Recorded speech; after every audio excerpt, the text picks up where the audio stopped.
Welcome back, Brooklyn Nets fans. We are reacting to this Suns-Nets game on Saturday night here. Nets drop it 113 to 107, and it was a lot further of a score than it should have been, honestly, or a lot closer than it should not. I don't know what I'm trying to say. Anyway, the Suns were killing the Nets multiple points in this game. End of the third quarter, all the first half. The Nets, of course, brought it back and tried to get our hopes up. They outscored Phoenix 35-23 in the fourth quarter, but that was not enough. And the Nets are now 14-6 this year. They're still in first place in the East. And it's a weird situation because as a Nets fan, if you told me before, right before the season started, we know Kyrie was not going to join the team. If you told me, hey, Mike, 20 games in, the Nets will be in first place in the East with a 14-6 record, I would feel great about it. I would have signed up for it, would have felt great. But here's the harsh reality. The Nets are not that good against really good teams. You think about the Suns, the Warriors. They were not really all that competitive in those games. They were kind of competitive in the Suns game, but not really. They lost to Milwaukee. They lost to Chicago and I think Charlotte. So you look at those losses, and those are against good teams. And if the Nets want to make this NBA Finals run, which is the goal, obviously, with this type of roster, they may have to face the Suns or the Warriors. It's very likely at this point, honestly, because those teams are two of the best in the NBA right now.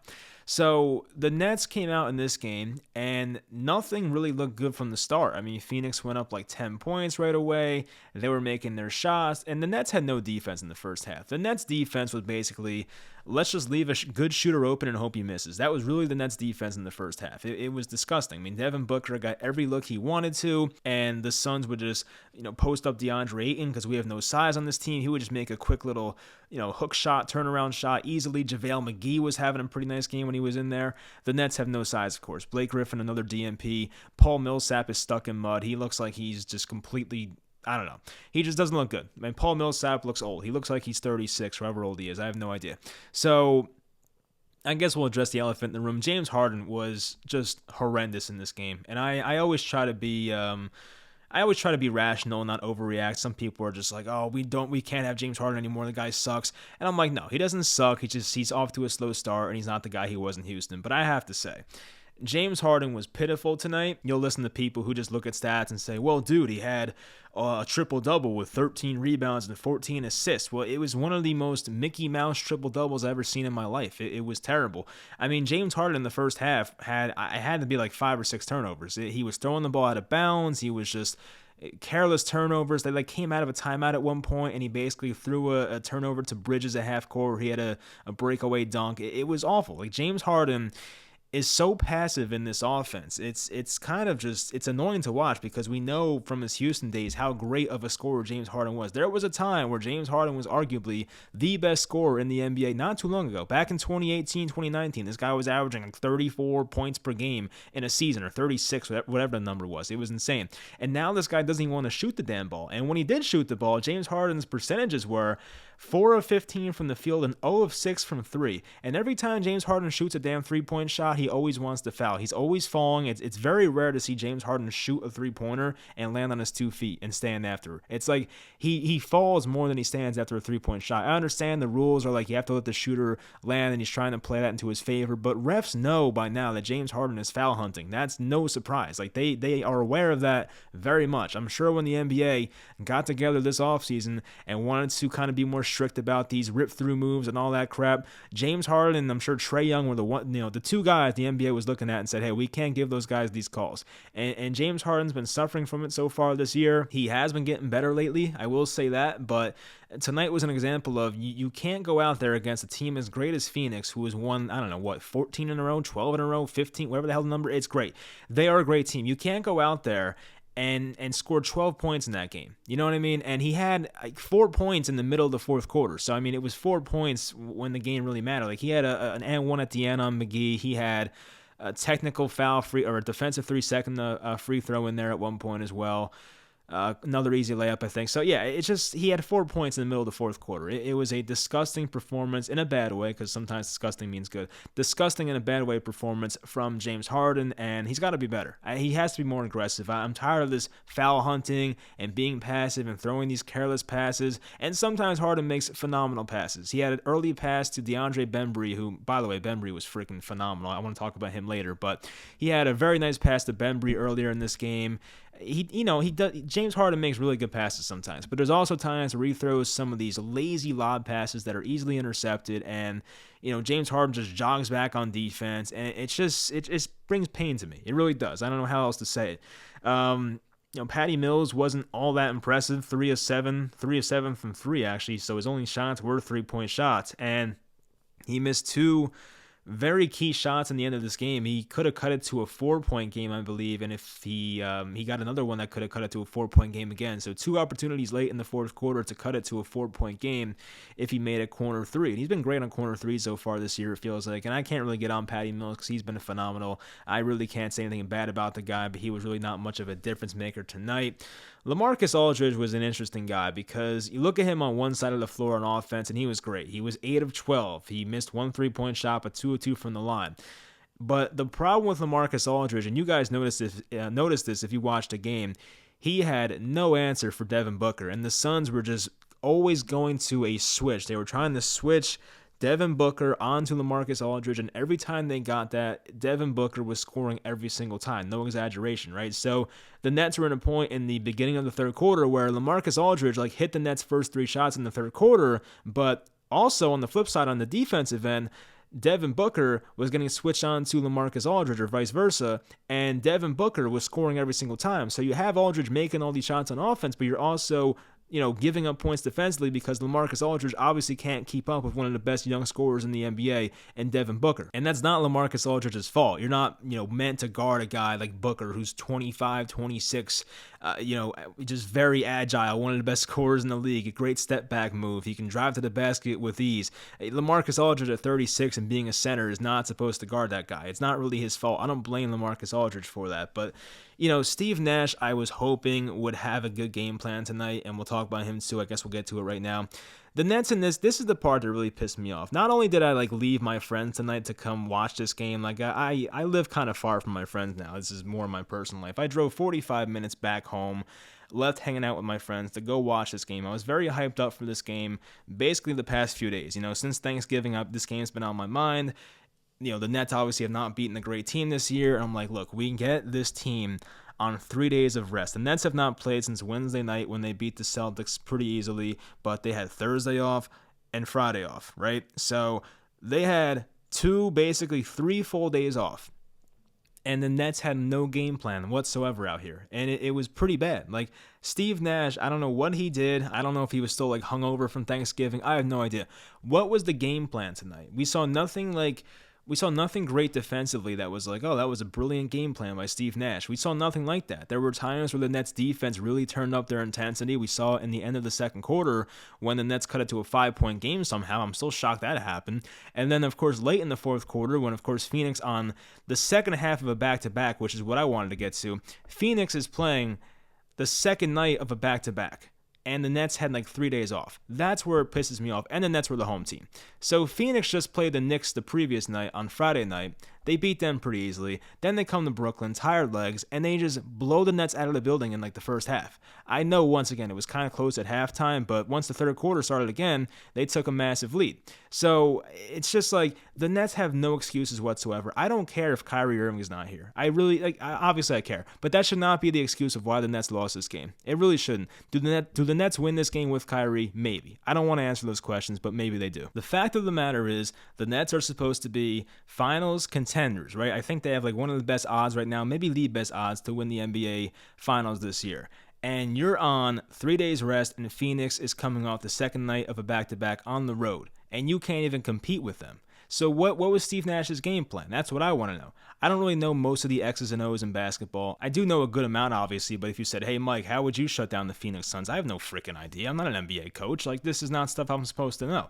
So, I don't, Steve Nash is a smart guy. He's had a great NBA career, and I just don't know what Steve Nash does from a scheme standpoint and what he does from a strategy standpoint. The Nets don't have much of an identity. The Nets' identity so far this year is just make your 3-point shots and beat bad teams, right? That's been the Nets' identity so far this year. Win the games you're supposed to win and make your open shots. So as I sit here right now, why should I feel great about Steve Nash being this coach that's going to make the necessary adjustments? Because we saw In that third quarter, as I mentioned, when LaMarcus Aldridge was getting torched on defense by Devin Booker, we saw Steve Nash finally call a timeout, and you figured something would change, but like nothing really changed drastically. Like you didn't see like the Nets go to like a box and one where like maybe the Nets would play zone with 4 guys and then put one defender, which would be DeAndre Bembry most likely, on Devin Booker or something along those lines. You didn't see much change, obviously. Like they were fighting through screens more to just avoid getting Aldridge stuck on Devin Booker, but like okay, like that's the one thing you come up with is just fighting through screens more and going like under the screens. Like that's what you want to do. That's how you change your philosophy. Like it's a pretty simple thing.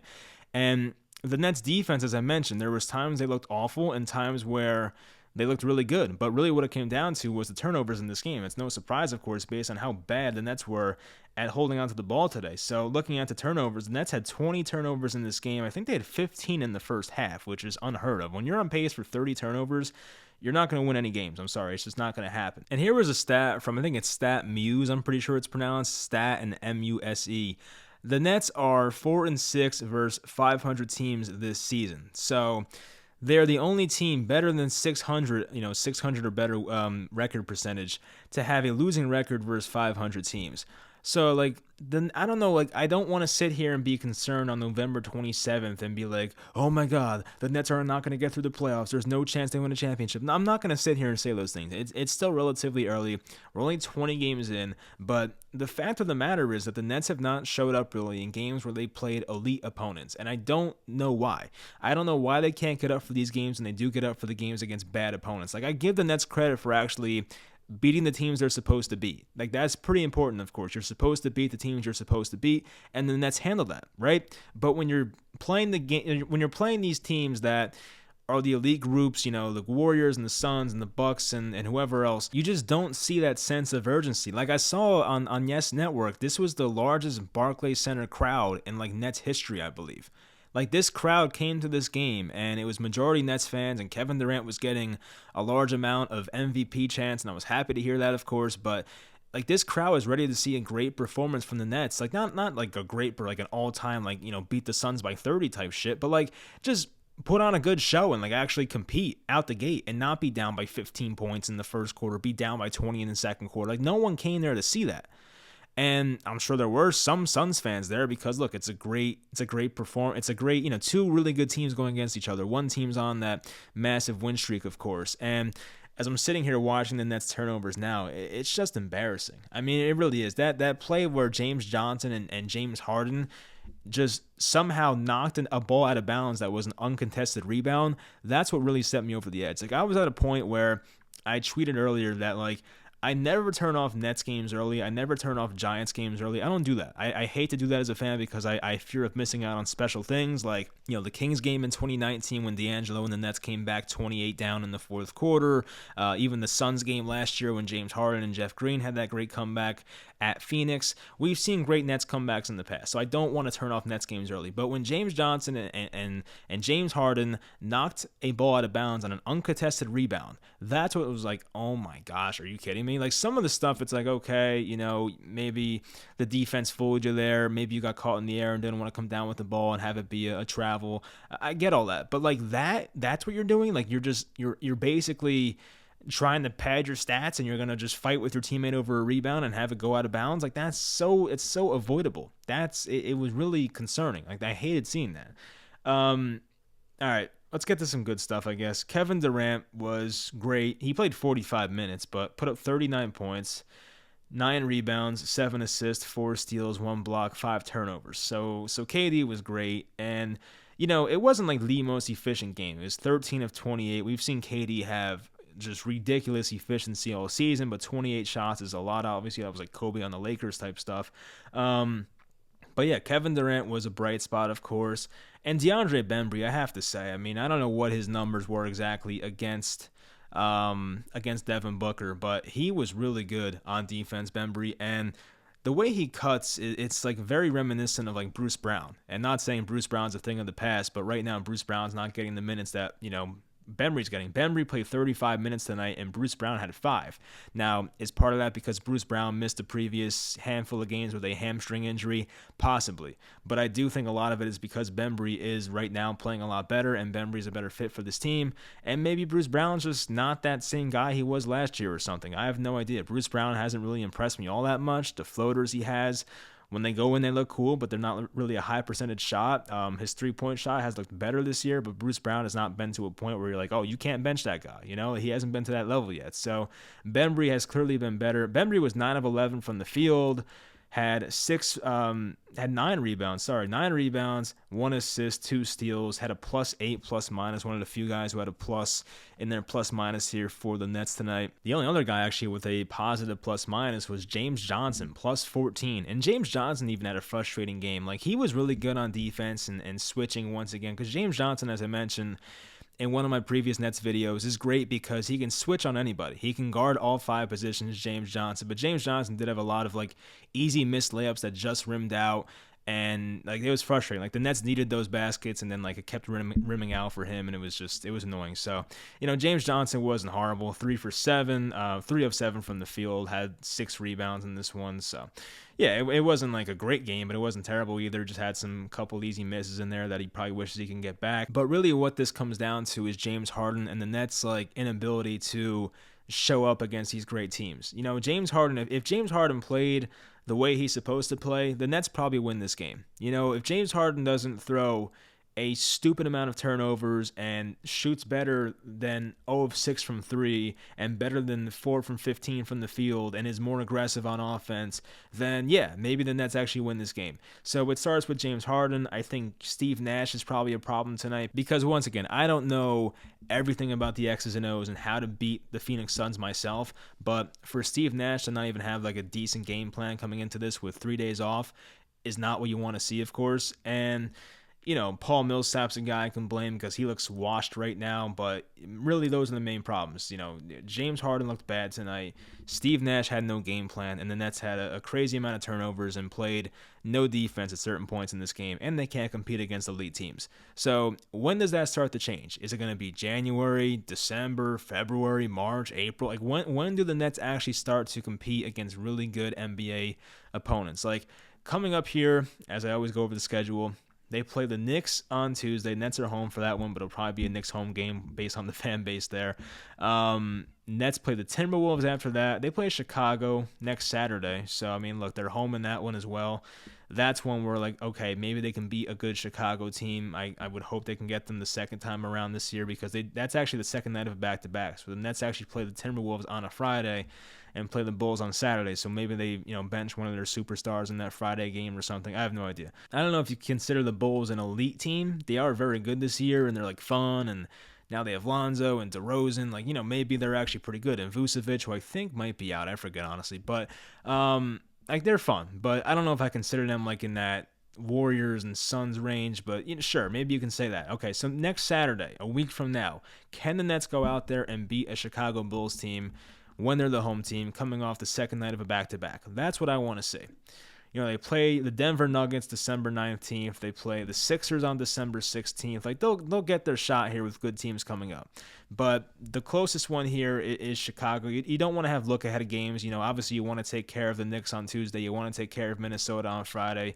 You don't want to look ahead too far. But as a fan, I'm curious. When's the next time we get a shot at one of these good teams? That's what I want to look for right now. So it's been really frustrating. And as for Blake Griffin, I want to talk about that too. Second night in a row of a DNP coach's decision. I think right now it's just, this might have been a good game for Blake Griffin, but maybe not, because Blake Griffin, I feel like at times has not been great against guards. Do you think Blake Griffin would have done a good job on Devin Booker? I don't think so. Would he have done a better job than LaMarcus Aldridge on defense against Booker? Yes, but wouldn't be that much better. Not enough to warrant playing Griffin based on how he's been offensively. He's been a non-factor offensively this year, Blake Griffin. So it's tough to play a guy like that. So I do like Blake's energy and the way he takes charges and all those things, and sometimes plays good defense. But he's been such a non-factor once again offensively. You can't really justify playing a guy like that. So I don't want to make any hot takes and be like, oh, the Nets can't win a finals without Kyrie Irving, but I'm telling you, it would help a lot. I really think the Nets, in my heart, I do think the Nets win this game without Kyrie. I will say. I was trying to avoid that earlier, but look, I think they do.